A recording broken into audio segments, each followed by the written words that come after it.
A high court in A high court in India's Karnataka state has ruled that the hijab is not essential to Islam in a landmark case that could have implications across the country.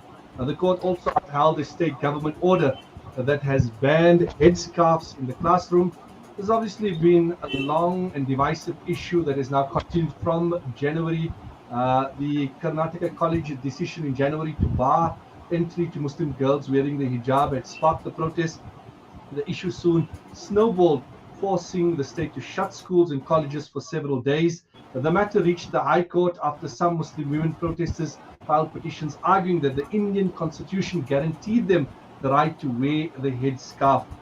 This afternoon, we're joined by National Secretary of the Students Islamic Organization of India, SIO. We're joined by Musaf Qazi. Musaf, assalamu alaikum wa rahmatullahi wa barakatuh.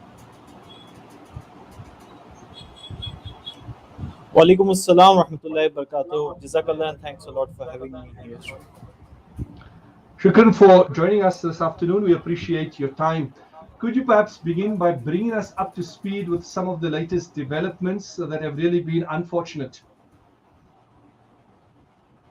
So, of course, the latest development is the court verdict. This is the High Court verdict, which is the mid-level court. And the court has basically rejected all the petitions filed by Muslim girls who wanted to wear headscarves and hijab in the classrooms. And the court has basically upheld the ban imposed by the state or the provincial government on hijab.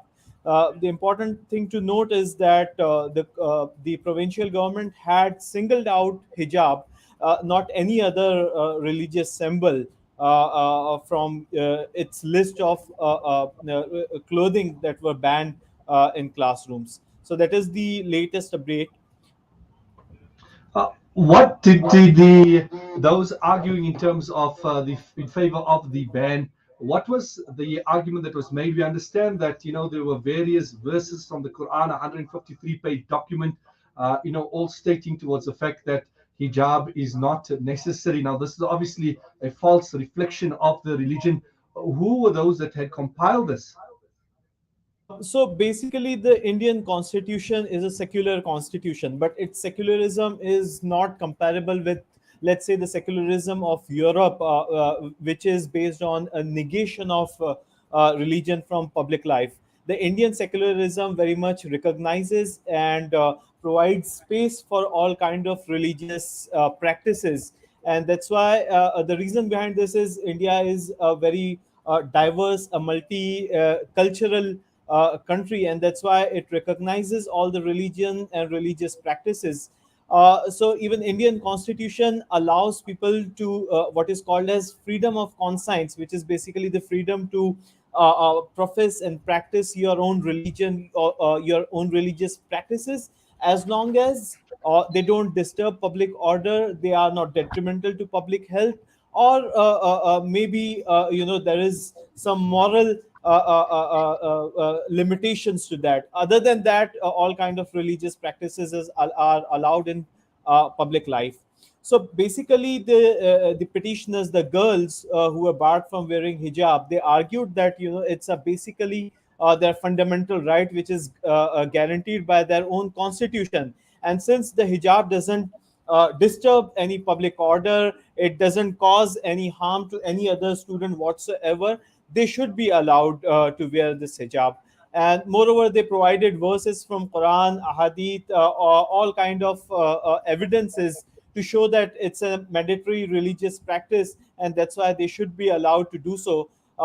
Important point to note here is there is another religious minority in India called Sikhs, who wear their turbans wherever they go, even if they are in army or police or any public space for that matter.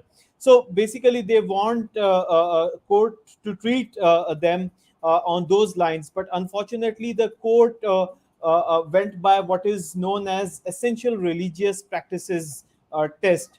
which is basically a judicial construct used to determine whether any practice, any religious practice, is essential to the religion. Now, essential is a very vague term, and courts have tried to define it at various points of time.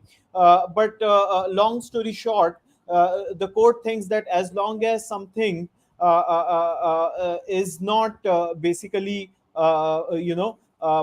something that doesn't change the character of the religion, it can't be called essential practice. And the court, in its wisdom, or rather we should say that its misinformed wisdom, decided that the hijab is not a fundamental, is not an essential practice of Islam per se, and that's why they have allowed the state to bar these girls from classrooms. We understand that Karnataka is the only southern state ruled by Prime Minister Narendra Modi's Hindu nationalist BJP, and that it's the state holds elections next year. Could it be such that the BJP could benefit from the division that this is creating between Hindus and Muslims? Is that really the objective?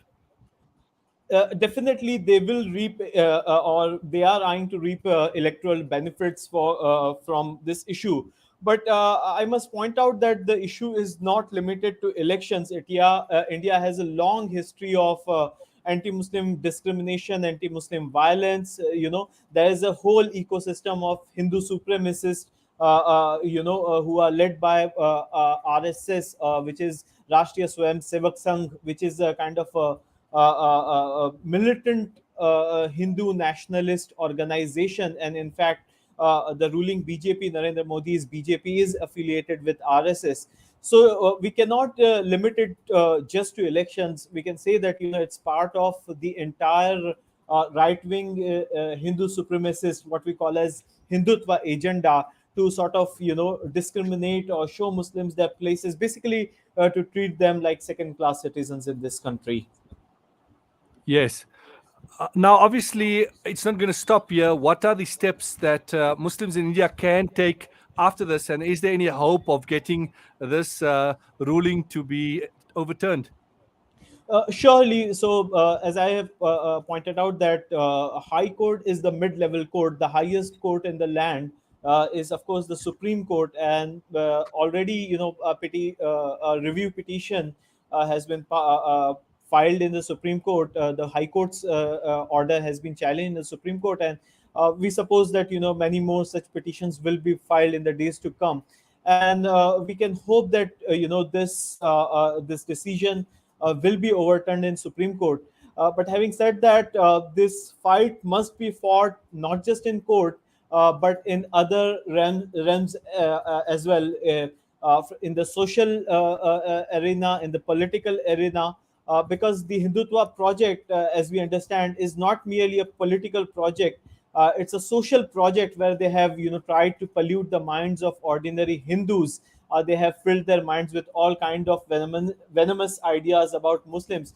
Apart from courts, this fight has to be fought on social level, where we want to, remove the stigma from basically the Islamophobia that has spread across the country, especially ever since Narendra Modi government came to power.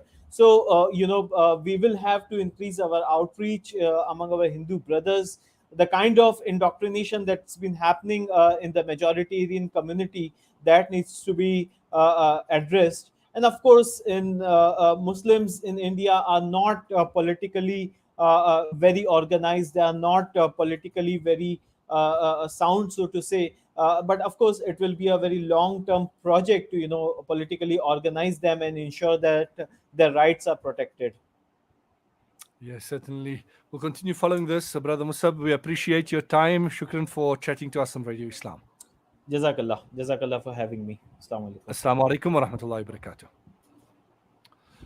So really unfortunate, disappointing, the direction that the Indian government has taken in this regard. And,